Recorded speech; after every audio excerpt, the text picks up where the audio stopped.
Welcome back to the Deep Dive. Today we're looking into something many of us use, maybe without even thinking twice. Digital voice ID. You know, the tech that uses your unique voice print, pitch, tone, cadence for authentication. Exactly. Super convenient, right? Banks, customer service platforms, they're all using it. Right. For account access, big wire transfers, even loan approvals. It's supposed to ditch passwords, make things more secure. Those two, yeah. But, and this is the big but, this convenience is facing a pretty serious threat now because of AI. A rapidly growing threat, actually. Okay, let's unpack this. Yeah, absolutely. The thing is, the very stuff that makes Voice ID so appealing, how easy it is to use, is also its biggest weakness. Your voice, unlike, say, a fingerprint, can be recorded pretty easily, sometimes without you even knowing. That makes it ripe for copying. So the convenience factor is actually becoming a liability. What's the specific threat here? What's AI doing to make Voice ID so vulnerable? We're talking about audio deepfakes. Basically, AI-generated voice clones that sound incredibly like the real person. Like indistinguishable. Pretty much, yeah. These systems use really complex algorithms, neural networks, generative AI. They don't just mimic words. They mimic how you speak, your intonation, emotion, pauses. Wow. And what's fascinating and, frankly, alarming is how easy it's becoming. You only need a tiny sample of someone's voice. How tiny? Sometimes just a few seconds, maybe from a social media clip, a voicemail, anything public. There are tools like Jan's generative adversarial networks where AIs essentially compete to make better fakes. Plus commercial software, even open source stuff. So the barrier to entry is dropping. Significantly. Right. And the tech can work in real time now. Imagine someone impersonating you live on a phone call. Okay, that's terrifying. Right. Experts are saying this isn't some future problem. It's imminent. It could enable fraud on a massive scale. I bet people are suddenly thinking about those voice notes they've sent or posted online. They probably should be, yeah. So connecting this directly to our finances, banks and fintechs are using this widely for big money stuff. How are criminals actually weaponizing this? Well, that widespread adoption is exactly where the risk multiplies. Criminals can use a cloned voice to, say, authorize a big money transfer right out of your account, often to somewhere offshore, untraceable. And if Voice ID is the only check? Then a good deepfake just sails right through. Plus, there's the trust factor. We think Voice ID is secure, so we might not be as suspicious as we should be. Right, we let our guard down. Exactly. And the potential fallout, well, it's huge. We're talking thousands, maybe millions lost for individuals. For banks, it's not just the money, it's a potential crisis of trust. It's not like biometric security hasn't had issues before, but you're saying AI just ramps this up massively. It really does. The sophistication and accessibility are game changers, in a bad way. Okay, this is clearly serious. Let's dig into what the experts are saying. I know the Association of Certified Fraud Examiners, the ACFE, looked into this in 2024. What were their key takeaways? Yeah, their report really underscored the precision of these AI voice clones. They stressed how criminals can impersonate basically anyone, customers, executives, you name it. So what makes them so effective, according to the ACFE? It boils down to a few things. First, the accuracy.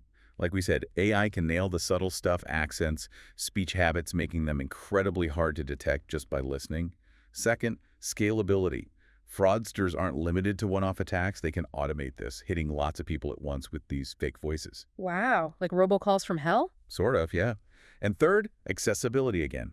Cheaper tools mean more criminals, even less sophisticated ones, can get in on the act. The ACFE report basically sounds a major alarm bell. That really paints a picture. Are there actual cases we can point to, real-world examples where this has already happened? Unfortunately, yes. This isn't just theory. There was a big case back in 2019, CEO fraud. Criminals used an AI voice clone of a CEO to convince an employee to wire $220,000. Now, that was slightly before Voice ID was everywhere like it is now, but it shows the potential. It proves the concept works and is highly deceptive. Precisely. And more recently, just this year, 2024, there were reports about a rise in voice phishing. Fraudsters using cloned voices, pretending to be bank staff, to trick customers into giving up sensitive info. So it's already happening directly to consumers. Yes, and as Voice ID gets even more common for accessing accounts and services, that risk is just going to climb. Okay, it's a clear and present danger. So what's the counteroffensive? What are regulators and the industry itself doing about this? Well, thankfully, people are paying attention. There's definite movement. The RSA conference this year, for example, really highlighted how AI is speeding everything up for attackers. Hackers breach these systems faster, making super targeted attacks, getting around old security. It puts pressure on the defense side. So the industry knows it needs to step up. What about regulators like the FTC? Yeah, the FTC has been active. In 2024, they finalized what they call the impersonation rule. It specifically targets impersonation of governments and businesses, including using fake AI voices. It basically gives the FTC more teeth to go after these fraudsters legally. That's good. Any other initiatives? They also launched a voice cloning challenge. It's a public call to develop better tech for detecting and stopping voice clone misuse, kind of crowdsourcing solutions. Interesting approach. And the industry itself? Banks, tech companies? They're working on several fronts.